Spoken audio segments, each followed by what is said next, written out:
That to me, like being intimate, it's like you show everything, you don't hide anything, you are one. You're not two people, you're only one. Because I think that each and every one of us, sometimes we can be split. Understanding them fully, uh, there's going to be vulnerabilities that you would have to overcome. There has to be dialogue to have an intimate relationship. I don't think it has just one definition. To me, it's a lot of different things. I think being able to share everything and anything with one person and not be embarrassed or even second guess yourself when you're sharing yourself with somebody in a complete way. So, I don't know, I think unconditional, like an unconditional love, something where you appreciate the good, you appreciate the bad, you kind of, it all comes together, because with the bad you can appreciate the good, and with the good you can appreciate the bad. So I think it's more like an unconditional love.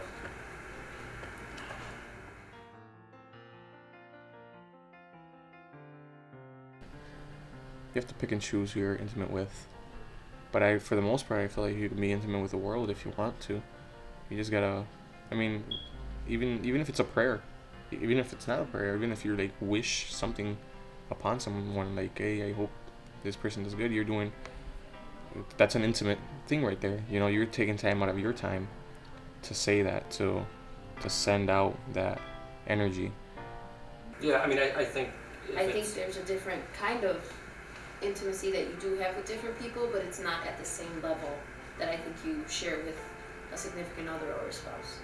Yeah, I mean, I think if you believe in a marriage, or you believe in, I mean, I guess, I don't know, if you don't believe, if you don't have a faith where you don't believe in marriage and things like that, then I wouldn't knock somebody for saying they could be intimate with more than one person. But believing in a marriage, believing in God and things like that, I think that you really choose to be intimate with one person. Yes, I do believe that. It's not a belief, it's a feeling. It's more of a feeling. Every person is divine. If you're not actually intimate with yourself and with knowing yourself, then you probably can't fully give and have intimacy with somebody else, because you have to be comfortable within yourself and to know yourself and to love yourself to fully understand what you expect and what you want in a relationship and with somebody. So I think to a degree, I mean, I never thought of it like that, but yeah, I mean, yeah, because if you don't love yourself, then you're going to be in numerous relationships where they're probably failing, they're probably all these issues and things like that. I think that's where you learn how to be intimate with another person, or to have intimate relationships with other people, is by learning how you work and how you feel about things, and how you are intimate with yourself, and that will kind of guide your interactions and intimacy that you have with other individuals. Your ego, the I am, I this, I that. We as humans, we are born with love already. As children, you see a child, it's pure innocence. They know what they want. They cry, and when they cry, they're in it. But when they're done crying, 5 minutes later, they're playing around. They have no ego. It's cautious. Being cautious about who you open yourself up to.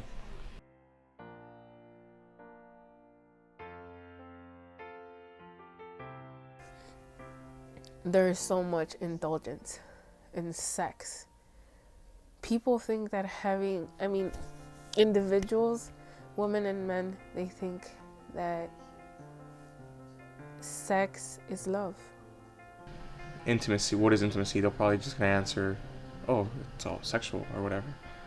But I just don't think that they know the definition of it or know the feeling of it, especially in today's culture. So, yeah, today's generation, you could say, from a younger aspect, I mean, that 18 to maybe 25, it probably is different than an older person's, but I think that it's probably been like that not just in this generation, but generations before too.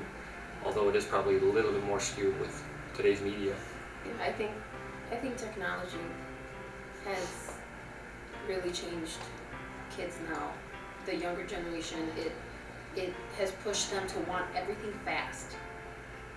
They want everything fast. They don't want to work for anything. They don't want to really take their time to be intimate. They just want to get to where they're going and get it done and get it over with. And they make sex the most important thing. I think they make sex more important than being in a relationship or having real intimacy with another person and interacting with that person. It's more, sex is better, sex is what you should be doing, and well, sex is probably what you should be doing when you're intimate, not having sex to be intimate. Yeah. You know, because yeah, I mean, I think that's the younger generation that takes it as sex is being intimate. I may dissect each little thing and put myself out there too much, but at least that means I still care. And, oh, you think you've won? Because women are expendable to you?